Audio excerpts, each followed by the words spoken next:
ક્યારેય એવું બન્યું છે કે કોઈ ફિલ્મનો સીન જોઈને આંખમાં આંસુ આવી ગયા હોય કે પછી કોઈ ગીત સાંભળીને આમ રૂવાડા ઊભા થઈ ગયા હોય? હા, બધા સાથે થાય છે. આપણે બધાએ આ અનુભવ્યું છે. પણ સવાલ એ છે કે આ લાગણી, આ અનુભવ, આ જે રસ છે એ આવે છે ક્યાંથી? શું એ વાર્તામાં છે, અભિનેતાના અભિનયમાં, કે પછી એ આપણી અંદર જ ક્યાંક છુપાયેલો છે? આ જ સવાલ લગભગ 2000 વર્ષ પહેલા ભરત મુનિએ પોતાના નાટ્યશાસ્ત્રમાં ઉઠાવ્યો હતો. એમણે એક સૂત્ર આપ્યું જે સાંભળવામાં થોડું જટિલ લાગશે. તત્ર વિભાવાનુભાવ વ્યભિચારી સંયોગાદ રસ નિષ્પત્તિ. ઓહો! આ સૂત્ર છે ને એ ભારતીય વિચારધારા માટે એક કોયડા જેવું બની ગયું. એમાં 2 શબ્દો મુખ્ય હતા: સંયોગ એટલે જોડાણ અને નિષ્પત્તિ એટલે પરિણામ. પણ આનો સાચો અર્થ શું? બસ આ જ કોયડો ઉકેલવા 4 મહાન, આમ કહીએ તો ડિટેક્ટિવ જેવા આચાર્યો આગળ આવ્યા. વાહ! એક વૈચારિક જાસૂસી જેવું છે. આપણે આજે એ જ યાત્રા પર જવાના છીએ. ભટ્ટ લોલ્લટ, શંકુક, ભટ્ટનાયક અને અભિનવગુપ્ત, આ ચારેય આ કોયડાને કેવી રીતે ઉકેલવાનો પ્રયત્ન કર્યો અને કળાના અનુભવના રહસ્યને કેવી રીતે ખોલ્યું, ચાલો એની ઊંડી તપાસ કરીએ. ઓકે, તો ચાલો આ કેસની શરૂઆત કરીએ. પહેલા તપાસ અધિકારી આચાર્ય ભટ્ટ લોલ્લટ, 7મી સદીના આ વિદ્વાને નિષ્પત્તિ શબ્દને પકડ્યો. એમણે એનો શું અર્થ કાઢ્યો?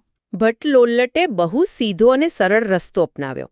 તેમણે કહ્યું, નિષ્પત્તિ એટલે ઉત્પત્તિ. ઉત્પત્તિ? હા, એટલે કે પેદા થવું. જાણે કોઈ વૈજ્ઞાનિક પ્રયોગશાળામાં કોઈ રાસાયણિક પ્રક્રિયા થતી હોય. એમના મતે વિભાવ એટલે કે પાત્રો અને પરિસ્થિતિ, જેમ કે રામ અને સીતાનું વનમાં હોવું, એ કારણ છે. બરાબર. આ કારણોથી સ્થાયી ભાવ એટલે કે આપણી મૂળભૂત લાગણી, જેમ કે પ્રેમ, એ ઉત્પન્ન થાય છે. અને પછી અભિનય અને બીજા હાવભાવથી એ લાગણી વધુ મજબૂત બનીને રસ રૂપે જન્મે છે. એટલે જ એમના સિદ્ધાંતને ઉત્પત્તિવાદ કહે છે. બિલકુલ. એક મિનિટ, આ વાત રસપ્રદ છે. જો રસ એક કેમિકલ રિએક્શનની જેમ ઉત્પન્ન થતો હોય તો એટલે કે એનો અનુભવ કોને થાય? મૂળ પાત્ર રામને, એમનો રોલ કરનાર અભિનેતાને, કે પછી મારા જેવા પ્રેક્ષકને જે આ બધું જોઈ રહ્યો છે? અહીં જ લોલ્લટનો સિદ્ધાંત થોડો વિચિત્ર લાગે છે. એમના મતે રસ તો મુખ્યત્વે અનુકાર્ય એટલે કે મૂળ ઐતિહાસિક પાત્રો રામ અને સીતામાં જ ઉત્પન્ન થયો હતો. એ સાચો રસ હતો. ઓહ, એટલે ભૂતકાળમાં? હા, રંગમંચ પર જે અભિનેતા છે એ તો ખાલી નકલ કરી રહ્યો છે. એટલે આપણે એના પર રસનો આરોપ કરીએ છીએ, માની લઈએ છીએ કે એ અનુભવી રહ્યો છે. તો પછી પ્રેક્ષકનું શું? મારું શું? શું હું ખાલી દૂર બેસીને આ બધું જોયા કરું? બિલકુલ. લોલ્લટના મતે પ્રેક્ષક તો માત્ર એક તટસ્થ દ્રષ્ટા છે. એ થિયેટરમાં બેસીને જાણે કોઈ લેબ રિપોર્ટ વાંચતો હોય. ઓહ, જુઓ, રસ ઉત્પન્ન થયો. પણ એ રસ એના હૃદયને સ્પર્શતો નથી. બરાબર. તેના માટે આ એક બૌદ્ધિક પ્રક્રિયા છે, ભાવનાત્મક નહીં. તે જાણે છે કે રસ છે, પણ તે તેને અનુભવતો નથી. સાચું કહું તો આ જવાબ મને જરાય સંતોષકારક નથી લાગતો. જો કળાનો અનુભવ મારા દિલ સુધી પહોંચતો જ ન હોય તો લોકો થિયેટરમાં જાય જ શા માટે? બરાબર. પકડ્યું. આ વાતમાં કંઈક ખૂટે છે. કદાચ આ જ અધૂરપ પછીના વિચારક શંકુકને પણ લાગી હશે. તમે એકદમ સાચા છો. શંકુકે કહ્યું, ના, રસ ઉત્પન્ન નથી થતો. એમણે લોલ્લેટના આખા પ્રોડક્શનના આઈડિયાને જ નકારી કાઢ્યો. તો પછી શું? એમણે કહ્યું કે આખી પ્રક્રિયા ઉત્પાદનની નથી પણ અનુમાનની છે. એટલે જ તેમનો સિદ્ધાંત અનુમિતિવાદ કહેવાયો. અનુમાન? એટલે કે હું ખાલી અંદાજો લગાવું છું? આ કેવી રીતે કામ કરે? શંકુકે આ સમજાવવા માટે એક શાનદાર ઉદાહરણ આપ્યું જે ચિત્ર તુરંગ ન્યાય તરીકે પ્રખ્યાત છે. ચિત્ર તુરંગ ન્યાય? હા, તુરંગ એટલે ઘોડો. કલ્પના કરો કે તમે એક સુંદર પેઇન્ટિંગ જુઓ છો જેમાં એક ઘોડો દોરેલો છે. તમે જાણો છો કે એ સાચો ઘોડો નથી. એ હલીચલી નથી શકતો. છતાં તમે એને જોઈને શું કહો છો? આ ઘોડા છે. બસ, તમે ચિત્રની કળા જોઈને અસલી ઘોડાનું અનુમાન કરો છો. બરાબર, સમજાયું. શંકુ કહે છે કે નાટકમાં પણ આવું જ થાય છે. અભિનેતા એટલો કુશળ છે કે તેના અભિનયને જોઈને પ્રેક્ષક અનુમાન લગાવે છે કે હા, મૂળ પાત્ર રામને આવું જ દુઃખ થયું હશે. એટલે પ્રેક્ષક અભિનેતાની કલા પરથી મૂળ પાત્રની લાગણીઓનું અનુમાન કરે છે. બિલકુલ. અને શંકુક માટે આ અનુમાન લગાવવાની જે બૌદ્ધિક પ્રક્રિયા છે ને, એમાં જ આનંદ છે. ફરી પાછો એ જ સવાલ, જો હું માત્ર અનુમાન જ કરી રહ્યો છું કે રામને દુઃખ થયું હશે તો પછી મારી આંખમાં આંસુ કેમ આવે છે? હા, અનુમાન તો મગજનું કામ છે, લાગણી નથી. રડવાનું કામ તો દિલ કરે છે. શું શંકુક પાસે આનો કોઈ જવાબ છે? આ જ તેમના સિદ્ધાંતની સૌથી મોટી નબળાઈ છે. તેઓ કહે છે કે પ્રેક્ષકને જે આનંદ મળે છે તે અભિનયની કુશળતાને પારખવાનો અને સફળ અનુમાન કરવાનો છે. પણ એ પ્રેક્ષકના પોતાના ભાવનાત્મક જોડાણને સંપૂર્ણપણે સમજાવી શકતા નથી. એટલે આપણે એક પગથિયું આગળ તો વધ્યા. હા, કે રસ બહાર ક્યાંક ઉત્પન્ન નથી થતો, પણ પ્રેક્ષકના મનમાં કંઈક પ્રક્રિયા થાય છે. પણ હજી સુધી આપણે દિલ સુધી પહોંચ્યા નથી. તો આપણી જાસૂસીમાં આપણે ઉત્પાદનથી અનુમાન સુધી પહોંચ્યા, પણ કેસ હજુ સોલ્વ નથી થયો. એવું લાગે છે કે હવે કોઈ એવા વિચારકની જરૂર હતી જે મગજની સાથે સાથે દિલની પણ વાત કરે. અને અહીં ભટ્ટનાયકની એન્ટ્રી થાય છે. અને શું ધમાકેદાર એન્ટ્રી છે! બિલકુલ. ભટ્ટનાયકે આવીને કહ્યું, તમે બધા ખોટી દિશામાં તપાસ કરી રહ્યા છો. રસ ઉત્પન્ન પણ નથી થતો અને અનુમાન પણ નથી થતો. તો શું થાય છે? રસ તો ભોગવાય છે. ભોગવાય છે. હા, આ એક ક્રાંતિકારી વિચાર હતો. એટલે જ એમના સિદ્ધાંતને ભુક્તિવાદ કહે છે. ભુક્તિ એટલે ભોગવવું, આસ્વાદ માણવો. ભોગવવું. આનો અર્થ શું? આખી પ્રક્રિયાને તેમણે કેવી રીતે સમજાવી? કારણ કે આ શબ્દ આખી ગેમ બદલી નાખે છે. તેમણે આ જટિલ પ્રક્રિયા સમજાવવા માટે શબ્દની 3 છુપી શક્તિઓની વાત કરી. પહેલી શક્તિ છે અભિધા. એ તો સાવ સહેલી છે. શબ્દનો સીધો ડિક્શનરીવાળો અર્થ. જેમ કે રામ શબ્દ સાંભળીને આપણને દશરથના પુત્ર રામ યાદ આવે. બસ, એમાં કોઈ રોકેટ સાયન્સ નથી. બરાબર. આગળ? ખરી જાદુગરી બીજી શક્તિમાં છે, જેનું નામ છે ભાવકત્વ. આ શક્તિ કળાના પાત્રો અને ઘટનાઓને તેમની વ્યક્તિગત ઓળખમાંથી, એમ કહીએ કે, મુક્ત કરી દે છે.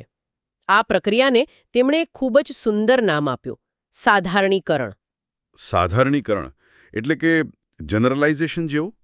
કોઈ ઉદાહરણ આપીને સમજાવશો? ચોક્કસ. ચાલો એક આધુનિક ઉદાહરણ લઈએ.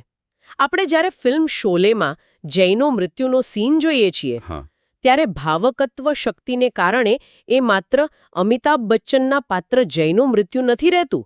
એ દોસ્તી અને બલિદાનની એક યુનિવર્સલ, સાર્વત્રિક લાગણી બની જાય છે. ઓહ, એટલે એ સીન જોઈને આપણને આપણી પોતાની દોસ્તી, આપણા મિત્રો યાદ આવી શકે છે. બરાબર. પાત્રનું દુઃખ હવે માત્ર તેનું વ્યક્તિગત નથી રહેતું, એ દુઃખ નામની એક સાર્વત્રિક માનવીય ભાવના બની જાય છે. આ છે સાધારણીકરણ. વાહ, આ તો અદ્ભુત છે. આનો અર્થ એ થયો કે ભટ્ટનાયકે એ કોડ ઉકેલી નાખ્યો કે કેવી રીતે એક ચોક્કસ વાર્તા અબજો લોકોના દિલને સ્પર્શી શકે છે. એમણે તો રિલેટેબલ કન્ટેન્ટનો વિચાર સદીઓ પહેલા આપી દીધો હતો. બિલકુલ. તો પછી ત્રીજી શક્તિ કઈ છે? ત્રીજી શક્તિ છે ભોજકત્વ.